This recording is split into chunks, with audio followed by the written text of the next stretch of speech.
Rere's dramatic appearance sure raised a lot of questions.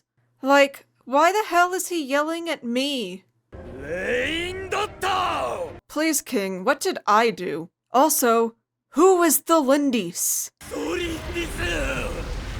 Who are you talking about? And why are you yelling? The best explanation I've seen for this comes from this tweet, where someone proposes it's a combination of the word Tholin, which refers to an organic compound that can be found on moons, and Dis, a Norse word for a female spirit or deity associated with fate. Tholin is reddish in color, so this ties in really well with the Crimson Moon. So do with that what you will. The aspect of his lore that I couldn't stop thinking about was his supposed final fate of having fallen into the moon's reflection. This became an all-consuming obsession of mine, just like his obsession with the moons themselves. Just what does that mean, falling into the moon's reflection? I considered all sorts of things, like how Heart of Clear Springs mentions that Oceanids can gain knowledge by viewing the moon's reflection in the water. That definitely feels like it might be relevant to a sinner who's been maddened by forbidden knowledge, right? The best way I can possibly explain where I think Hoyo might be going with the moon's reflection in a more specific way comes down to the Honkai Star Rail character Evernight. So excuse me as I once again cross-reference Hoyo games to try and convey my idea. Don't blame me, blame them for their relentless repeated themes and only having one idea. We'll start by looking at Evernight's description. Evernight, child of remembrance, born from the shadow, Chrysos heir who conceals the core flame of time, you shall stir the tide of oblivion, guarding the wish of the mirrored soul. Her mirrored soul is the character March 7th, but ultimately they are the same person. March was found floating through space in a block of ice and had no memories of her past when she awoke. Evernight is the version of her with all of those memories, and she typically resides within the shadows of March's consciousness, only surfacing when she is needed. Evernight is coded a lot like the dark side of the moon, the shadow self, the version of yourself that you usually keep hidden from the world. This mirror dynamic between March and Evernight is also reflected amongst the gods that each of these characters can be associated with. The gods in Star Rail, or Eons, are different from the Archons in that they aren't really playable characters and are instead rather extraordinary beings that exist on a whole other plane of existence. The two relevant Eons and paths here are Fuli the Remembrance and Mythos the Enigmata. Fuli preserves the universe through memories so that it can be reborn through memory after its death. Mythos is an information-destroying goblin who believes no one has the right to know the whole truth of anything. There's an interesting piece of lore that mentions a time in history when the Astral Express crew ventured into Fuli's realm, the Eden of Blessed Insight. And during their time there, they claim to have seen Mythos manifesting within the world's reflection. So it seems like Mythos exists as a reflection of Fuli.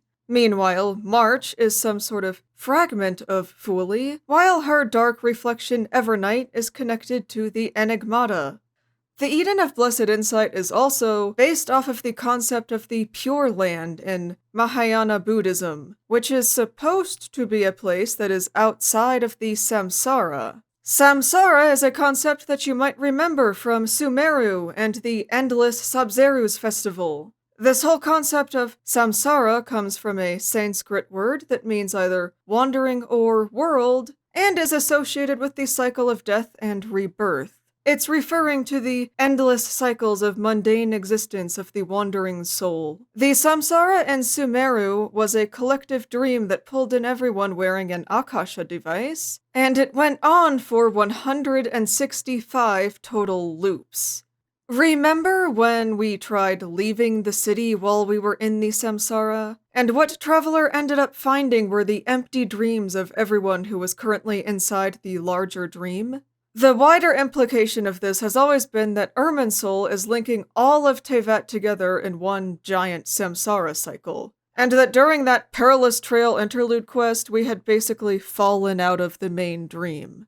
An idea that is validated by René de Petricor's world formula that discovered the history of Tevat is cyclical. There was also some moon lore that mentioned how Nibelung raised the moons in order to guide the cyclical tides of the world in his stead. The Samsara is going to be a very important idea as we get farther into this explanation, so keep that in mind. One other repeated theme that ties into this whole concept is the art of Homa and purification through fire. These ideas are both deeply intertwined in terms of a cycle of death, rebirth, and karmic exchange. Now that we are done with the Samsara tangent, let's get back to the Evernight comparison.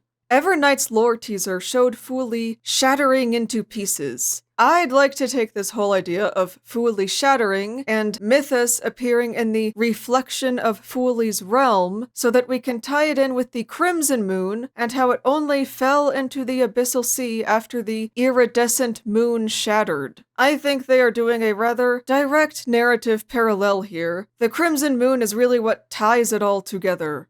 When it comes to Evernight, she is the one who gave March 7th this opportunity to be reborn onto a new, blank page by erasing all of her previous memories. There's a strong drive surrounding Evernight to burn away all of the memories. Oblivion is the sweet unawareness in doing away with memories that don't serve you and embellishing the ones you keep. I see it as our unreliable human memory that doesn't recall things with absolute truth. You could say that Dottore is seeking out his own kind of oblivion and freedom from the samsara through burning Irminsul. This is something that ties in rather well with Arlecchino's Bale Moon Bloodfire having the ability to burn away memories. When a child of House of the Hearth does decide to take the Oblivion injection and go lead a more normal life elsewhere, Arlecchino views this as a form of death. This aligns with something that a little Aranara once told us regarding how death is simply a one-time loss of memory. Arlecchino and the Crimson Moon having so much in common with Ronova starts to make a lot more sense when you look at things this way. Speaking of death, a friendly reminder that the whole reason we are here is trying to make sense of Rayrir's story, and he happens to be blasphemy against death, the sinner whose goal should be to fuse with Ronova. While we are on the subject of the Crimson Moon and forgetting despair through oblivion, remember how the Crimson Moon appeared in A's realm of Euthymia when she had been hiding in there for 500 years, but after she started to come back to her senses, the moon was no longer there. Yeah, that's all I have to say about that. For now. It comes as no surprise to me that Arlecchino is showing up for Luna 2, because her lore has so much to do with everything here. Arlecchino's lore was teased through a book called Paraneri, and this book contained a most mysterious character named Angelica. She was supposed to be from Liyue, but her name didn't make any sense for Liyue. The final lines of the story read, "The sun rose over the horizon at that moment, and Paraneri's blade slipped from his fingers. Exhausted from the night-long battle, covering his forehead with the back of his hand, he looked upon the sun for the first time. And when he glanced back at Angelica, he saw that she was neither a beautiful woman from Liyue, nor a wicked witch. I am freedom, that which has broken free of fate. This is what Heliobrant sought in agony, but that which is now yours for the taking. There was nothing before Paraneri, only vast, empty land." Angelica is absolutely a manifestation of the moon's ghost who is mentioned in the Luna 2 trailer. Even now, with the sun shining high in the sky, there are those who would call forth a dead moon's ghost. The trailer also gives us a line of dialogue from Arlecchino that directly mentions this freedom from fate that Angelica spoke about, because she states that freedom comes at a heavy price. If she's inherited this freedom from preordained fate and the samsara at the cost of her curse, that is probably why she has that idol animation where she glitches out. She's a part of things, but she's also not. During the fight scene with Rayrir, he is also shown to glitch out at times, by the way. I wonder if he's also a descendant of the Crimson Moon dynasty. Or maybe he has the iridescent moon's remains that were never found.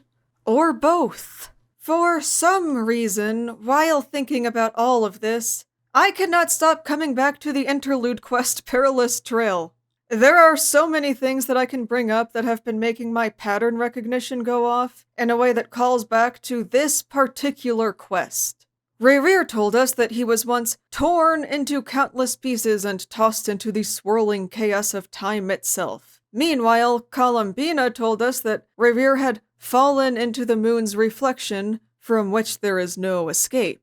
Putting 2 and 2 together, when I think about chaotic space-time combined with a place of no return, I am inevitably reminded of the place that trapped us during Perilous Trail. Neither time nor space had any sense or structure to them down here. As I mentioned before, it's like we had fallen out of the Samsara and into the chaotic space beyond the dream. Towards the end of the quest, when the illusionary space surrounding us was dispelled, there were these red glitch effects just like we've seen with the False Sky, Arlecchino's idol animation, and Rayrir. The red and purple void surrounding us once the illusion is gone is reminiscent of the Wild Hunt's coloring, though the Wild Hunt is more pink. Slay, King! Personalize your abyssal army of the undead. While ascending back to the surface, we get attacked by these specters that I've been treating as a Wild Hunt adjacent phenomena. The big shadow that collapses in on us, trying to swallow us whole, reminds me of the moon cocoon that Rayrir emerged from. As if all of that weren't enough, I think that this domain in Nodcry looks so much like the final Chasmatic Maze with the gigantic fantastic compass in the distance. Do you think that maybe we could have fallen into the moon's reflection back then?